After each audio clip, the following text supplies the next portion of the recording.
Візілотон сповільнює помутніння кришталика при катаракті. Триває спеціальний ефір на радіо НВ. Мене звати Павло Новіков. Я з вами працюю з 8 до 10. Далі ефір підхоплять мої колеги. Шановні, нагадую, приєднуйтесь до нашої трансляції на Ютубі. Підписуйтесь на Ютуб канал Радіо НВ. Коли підписалися, то зможете залишати коментарі і ставити запитання гостям наших ефірів. Найважливіше, звісно, будемо озвучувати у студії. Ну і зараз з нами на зв'язку заступник генерального директора компанії з виробництва засобів радіоелектронної боротьби, експерт з авіації Анатолій Храпчинський. Пане Анатолію, вітаю в ефірі. Слава Україні! Героям слава! Вітаю! Давайте почнемо з сьогоднішнього ранку. Було багато повідомлень і про зльоти великої кількості бортів Ту-95 і Міг-31К злітали, ті, що є носіями кинжалів. Вони виходили на пускові рубежі, здійснювали якісь пускові маневри, але в реальності ракет по Україні не прилетіло, була потужна повітряна тривога і виглядає це або як репетиція, або як імітація, або сьогодні в одному з ефірів Євген Дикий припустив, що це могла би бути якась навіть там додаткова розвідка з боку росіян. Що ви бачите за тим, як росіяни вчинили сьогодні зранку? Що це були за вильоти без пусків? Що ви за цим бачите? Я за цим бачу політичні ігри з боку Кремля, тому що нещодавно відбувся телефонна розмова Трампа з Путіним, в якій він зазначив щоб не робити ескалацію дедалі. І звісно, що як можна показати, що ми не робимо ескалацію? Насправді це злітити стратегічно, підняти стратегічну авіацію, підняти літаки-носії гіперзвукових ракет і створити імітацію, начебто, пусків, але при цьому не пустити. Тобто, такий чин Путін показує, скоріше, Трампу, що він його почув і хоче далі розмовляти. І знов-таки ми розуміємо, що під час зльоту цих літаків і до моменту реального розуміння, що не було пусків, Сполучені Штати отримували інформацію і тримались, так би мовити, в режимі такому напруженому стані. І давайте згадаємо ті ж самі кроки, які були свого часу зроблені Радянським Союзом стосовно кубінського конфлікту і стосовно інших засобів, коли Радянський Союз тримав постійно весь світ в жахі застосування ядерної зброї. Тому, на мою думку, це більше політичний момент з боку Російської Федерації. Але далі треба дивитися, що буде відбуватися, які наступні кроки будуть з боку Сполучених Штатів. І, звісно, якщо буде насправді обстріл, якщо буде обстріл, то що саме буде після цього робити Трамп? Тому що закінчити за 24 години війну він не зможе. Але насправді, чи він відповість достойно, так би мовити, наприклад, на те, що Росія застосує крилаті ракети по всій території України. Але, знов-таки, ми бачимо, що навіть після розмови була активність з боку ударних дронів типу «Шахет», які теж нанесли певні шкоди і певним втратам серед цивільного населення. Тому тут знов-таки політичні ігри, більше такого нічого і не передбачає. Можливо, можна казати, наприклад, там про спробу перевірити усю систему протиповітряної оборони за рахунок нещодавно Росія вивела Ірану два супутника, які можуть працювати як розвідники, і це посилило, наприклад, певні можливості Російської Федерації. Це теж можна припускати, але я думаю, що більш за все проблематика набагато простіша і полягає в політичній площині. Добре, а власне про рекордну кількість безпілотників, які вчора запускали по нашій країні. Протягом ночі, цитую, виявлено та здійснено супровід 145 повітряних цілей. Це шахеди і безпілотники невстановленого типу. Росіяни, наскільки я розумію, у них із виробництвом, і з постачанням, можливо, з Ірану, якраз і цих шахедів, і герберів, і якихось іще просто дронів обманок, у них з цим дуже і дуже непогано. Як ви оцінюєте перспективи дронових атак, шахедних атак? Це для Путіна не ескалація, це буде в звичному режимі? Знов таки, ми ж розуміємо, що він не хоче збавляти темп щодо нанесення ударів по території України, і в принципі вони винайшли такий винахід дешевого використання ресурсів для того, щоб наносити ураження по території України, тобто і далі тероризувати Україну. Почнемо з того, що в принципі, якщо ми кажемо про застосування цих ударних безпілотників, то більшість безпілотників невстановленого типу це моноплан, який всередині має пластик на 3D-принтері надруковану кулю, яка обгорнута фольгою для створення імітації прольоту великого засобу на системах радіолокаційних. І тому, в принципі, це навантажує сили протиповітряної оборони України, це створює велику кількість цілей, які треба виявити і знешкодити, і відпрацювати по ним або засобами радіоелектронної боротьби, або безпосередньо за рахунок кинетичного знищення. Тому, в принципі, ми кажемо про те, що це навантажує сили системи протиповітряної оборони. І працює, дедалі тероризує мирне населення. Почнемо з того, що більшість атак ночних для того, щоб суспільство було роздратовано, тому що все ж таки, давайте будемо відверти, велика кількість людей все ж таки ходить в укриття і використовується, а це психологічний тиск на населення. І це головний інструмент Російської Федерації. Давайте згадаємо доктрину Герасимова, яка позначалася великою кількістю таких психологічних операцій і інформаційних операцій. Тому, в принципі, я би зазначив, що Росія зараз буде більше застосовувати такі інструменти тиску на цивільне населення, і якісь чергові будуть зараз розсилатися, скоріш за все, інформації стосовно якихось домовленостей між Путіним і Трампом, стосовно видачі якихось територій. Зрозуміло, що з боку, наприклад, нового уряду Сполучених Штатів можливо розглядатися деякі поступки для Російської Федерації, але треба розуміти, що Україна зараз знаходиться на етапі такого підняття своїх спроможностей виробничої зброї. Тому, в принципі, якщо на наступний рік, я думаю, що ми зможемо вже відповідати і далекобійними ракетами. Навіть так, це дуже хороша перспектива, як на мене. Давайте тепер про українські спроможності. Теж був зафіксований рекорд, але тепер уже у Московській області. Мер Москви Собянін сказав, що було збито у Московській області 32 безпілотники, які летіли у бік Москви. Там в якихось передмістях, там де збивали справді безпілотники, були зафіксовані пожежі, палали автівки і таке інше. Ну і оголошували план «Ковер» в Домодєдово, Жуковському і Шереметьєво. От, власне, ви сказали, що Україна зараз нарощує спроможності по ударах доволі далеко. Москва і Підмосков'я як цілі – це теж для нас спосіб показати російському населенню, що війна вона не десь дуже далеко, а вона може завітати і до них. Почнемо з того, що якщо ми кажемо про Московський округ, то велика кількість підприємств, які виробляють зброю, знаходиться в Московській області. Це і ракети, це і безпілотники. Тому, в принципі, розглядати, наприклад, той же самий аеродром Жуковського, який знаходиться в напрямку Рам'янського, це насправді потенційно правильно, тому що знов-таки повернусь до того, що я вже озвучував, що Росія активно використовує деякі цивільні аеропорти для збирання тих же самих безпілотників, можливо, не встановленого типу. І ми бачимо, що саме в ці аеропорти прилітають вантажні літаки Ірану, які розвантажуються, хоча їм легше було б, наприклад, до тої ж самої Казані домчати і там розвантажитися, для того, щоб там до Алабуги доїхати. Але знов-таки, повертаючись до основного питання, Московська область має велику кількість виробничих потужностей, саме безпілотних систем, і плюс ракет. Тому треба казати про те, що там велика кількість цілей, які треба знешкоджувати.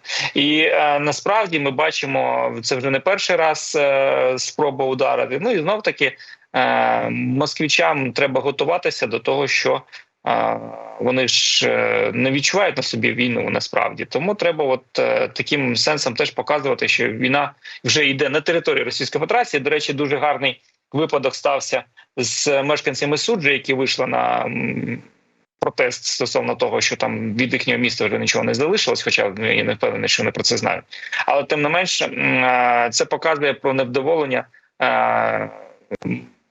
цивільними мешканцями, які вже зазначають, що треба казати, що це війна.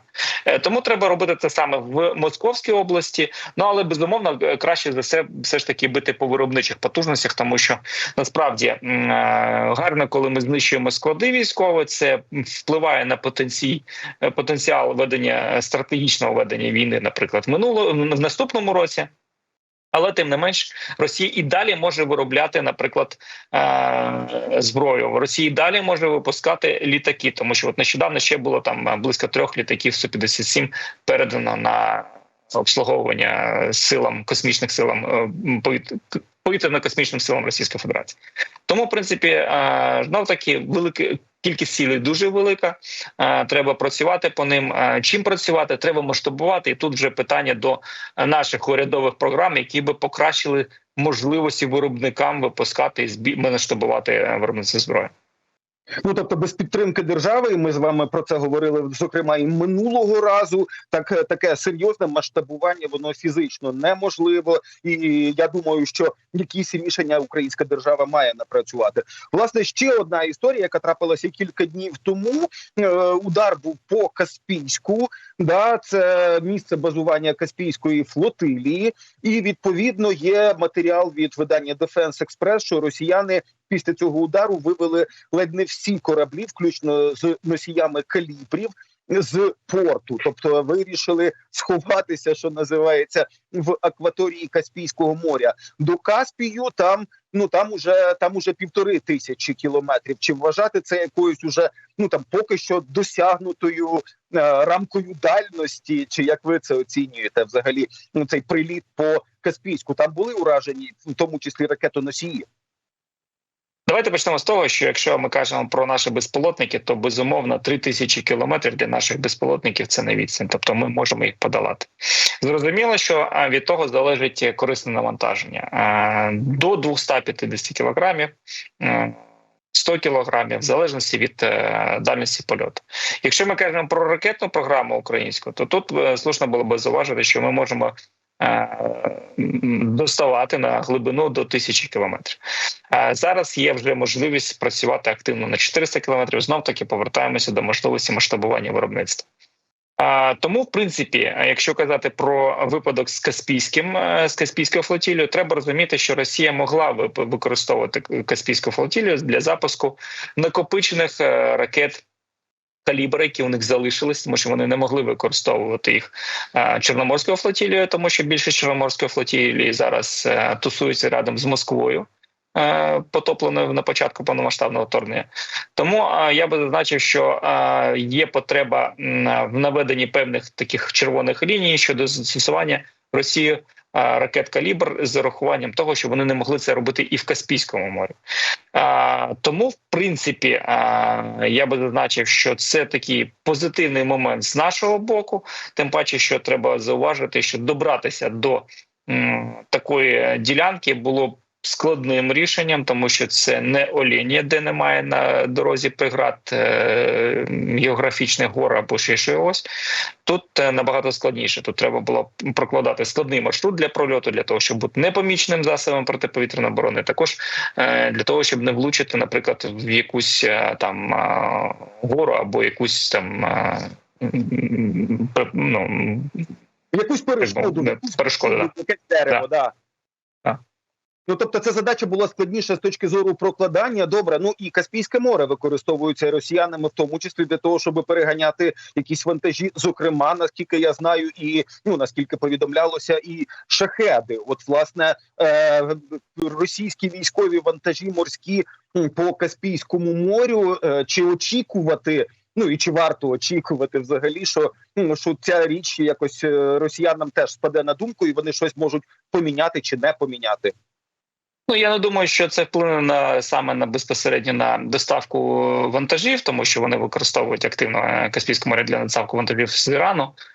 тим паче, що і в інші порти приходять цей вантаж. Але тим не менш, все одно це обрисовує можливості України щодо застосування безпосередньо власних безпілотників по території Російської Федерації по таким важливим об'єктам. Тобто практично уся західна частина Росії вже розуміє і в очікуванні, що кожної ночі може прилетіти якийсь безпілотник. Добре, ну і ще про безпілотники. Головнокомандувач Збройних сил України Олександр Сирський сказав, що дрони Сил оборони за минулий лише місяць уразили 129 артилерійських систем, а президент Зеленський пообіцяв нарощувати виробництво безпілотників, зокрема і далекобійних. Ми знову приходимо до державних програм, ми знову приходимо до інвестицій держави чи там внеску держави у розбудову безпілотних потужностей. От, власне, на які речі ви би, як експерт, порадили звертати увагу як на такі маркери, що от українська держава, в цьому напрямку, в розвитку ОПК, в розвитку дронового виробництва робить оце і оце правильно, а оце і оце, якщо робить, то значить це неправильно. На чому людям неекспертним зосереджуватися, щоб самим хоч трошки розуміти? Ну, знаєте, я тільки повернувся з Нідерландів. У нас була закрита зустріч з Міністерством оборони Сполучених Штатів і Міністерством оборони Нідерландів щодо протидії саме безпілотникам. І насправді ми бачимо те, що роблять наші західні партнери стосовно цих програм. І я би зазначив основний елемент, що робить Україна. Україна робить зброю і намагається робити засоби, які би були якомога дешевші, тому що щоб ці засоби могли купити або військові, або волонтери. Сполучені Штати можуть собі дозволити використовувати дороговартісні комплектуючі, що в принципі здорожчує ці засоби, але робить їх набагато ефективніше в деяких напрямках. Тому, на мою думку, зараз треба державі сфокусувати свою увагу на трансфері технологій між Сполученими Штатами або іншими країнами і Україною, тому що насправді деякі технології, які розроблені в Україні при компонентній базі Сполучених Штатів або там інших європейських країн, дозволили би нам робити її набагато потужніше і насправді дуже цікаво. З урахуванням того, що і зараз те, що ми використовуємо, частково елементну базу американську, тут ми кажемо про те, що все одно треба об'єднуватися, тому що є певні шляхи, які вже пройшли наші західні партнери, а ми їх зараз повторюємо і набиваємо собі ті самі шишки, які вони вже не пройшли. Але зрозуміло, що у нас швидше це відбувається за рахунок того, що лінія бойового зіткнення знаходиться там в 100-300 кілометрах по різним оцінкам, тому ми можемо отримувати оперативну інформацію. Додатково, я би сказав, що є прекрасний досвід інших держав щодо масштабування виробничих потужностей зброї. Британія, наприклад, використовує закон державно-приватного партнерства. Франція активно надає субсидії і зменшує податкове навантаження на такі компанії. Тому я би зазначив, що в принципі шляхів регулювання економічної діяльності і допомагати компаніям, наприклад, не злівати їхні дані на весь простір Російської Федерації, не робити перепони компаніям, які, наприклад, намагаються щось пропонувати або вже починають працювати з західними партнерами, тому що насправді це потрібно, тому що це відбувається обмін технологіями. А навпаки допомагати. І це головна задача зараз держави. Тому що, в принципі, як я кажу, що звільнення Києва відбулося лише завдяки тому, що не треба було заповняти журнали бойової підготовки. І тут треба про це казати, про те, що саме деякі системи, які повертаються зараз на третій рік війни, вони навпаки заторможують деякі процеси. Нам треба повертатися до нашого козацького драйву, який був на початку повномасштабного вторгнення. Так само треба підіймати питання щодо захисту, наприклад, цивільних міст за рахунок коштів міських рад, тому що міські ради можуть закуповувати засоби протидії у вигляді засобів радіоелектронної боротьби. Міські ради зовсім скоро зможуть закуповувати системи протиповітряної оборони. Саме такий законопроект зараз формується, який дозволить їм закуповувати ці системи і віддавати на баланси частини, які знаходяться поряд з цими громадами. Додатково треба казати про те, що міські ради можуть формувати з цивільних громадян додаткові мобільні групи, які би посилювали сили оборони. І не треба боятися, що, наприклад, там є прекрасні українські компанії, які навчають для перехоплення дронів «Шахет» за рахунок там віртуальних технологій або іншого. І вони максимально наближені до реальних, і наші військові на них навчаються. Це не треба витрачати там зброю, патрони, те, що треба буде використовувати проти тих «Шахетів». Тому насправді дуже велика кількість можливостей є в державі, але треба не займатися законотворчим напрямком, скільки дров треба мати у себе в городі, а треба займатися саме оборонною промисловістю. Не вивчати історію України для того, щоб чи перейменувати то місто, чи не перейменувати то місто, тому що настільки подробно розповідають депутати, що мені здається, що вони всі, якщо б вони так всі закони перечитували і приймали би, то в нас би насправді були діючі, працюючі закони. А так, тому треба державі все ж таки дивитися на бік мілітаризації, створення все ж таки виходу на військові рейки. Зрозуміло, що треба підіймати інші сектори економіки, які би теж можуть бути залучені до потужності зростання військового промислового комплексу. Дуже дякую за те, що підключились до нашого ефіру. Нагадаю, з нами на зв'язку був експерт із авіації і заступник генерального директора компанії з виробництва засобів радіоелектронної боротьби Анатолій Храпчинський. Шановні, ну і на цьому моя сьогоднішня частина спеціального ефіру на Радіо НВ добігає кінця. Ми побачимось у середу зранку. Все буде Україна, все буде рок-н-рол. Україна обов'язково переможе. Слава Україні! Підписуйся на канал Радіо НВ ось тут.